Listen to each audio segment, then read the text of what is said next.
प्रणाम भगवान। ओम श्री गुरुवे नमः।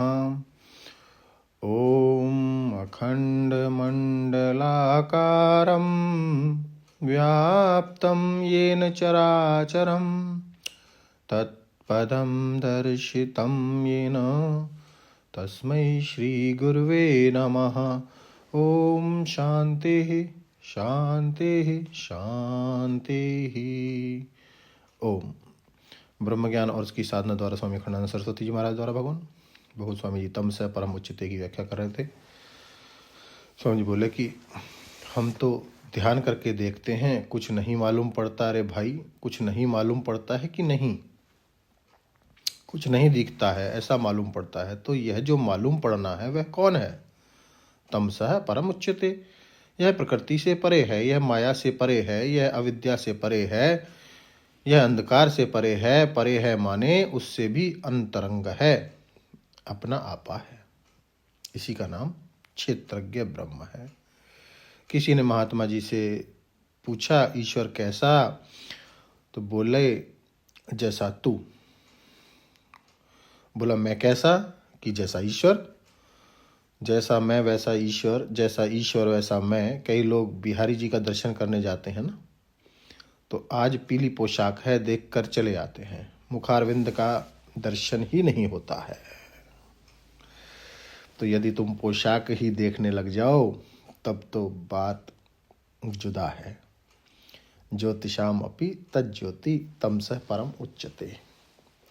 जहाँ ऐसा लगता है कि कुछ नहीं मालूम पड़ता, वहाँ कुछ ना मालूम पड़ने का जो साक्षी है, जो दृष्टा है, उसका नाम आत्मा है। तो इसमें एक ही बात बस ध्यान रखने की है, क्या?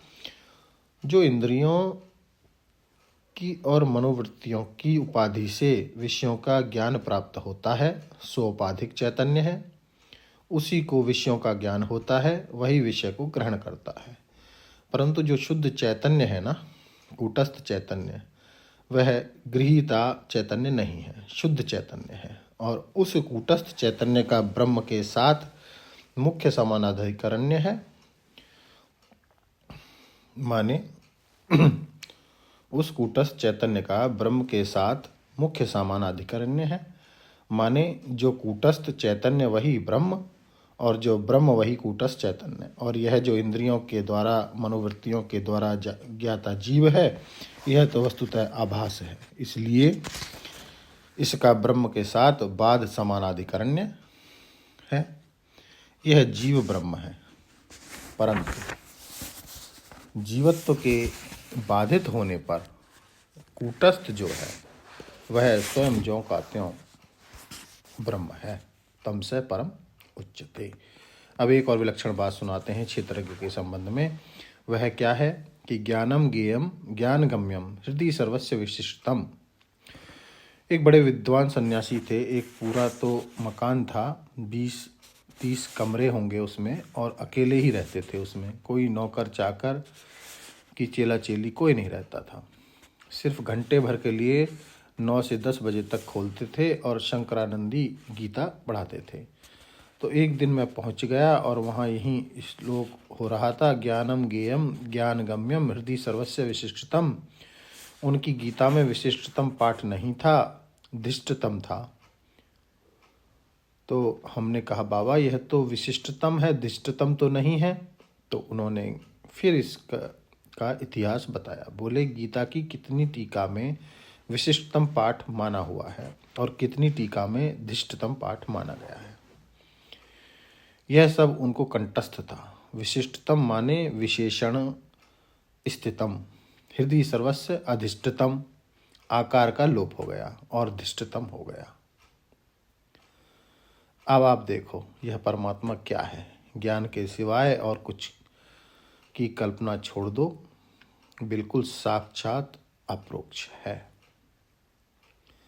ज्ञान के सिवाय बाहर कोई विषय है या भीतर विषय है, यह कल्पना छोड़ दो। भीतर तो कल्पित है ज्ञान में, ज्ञान में बाहर भीतर एक आकृति समाई हुई है, वह तो इस ज्ञान में फुरना मात्र है।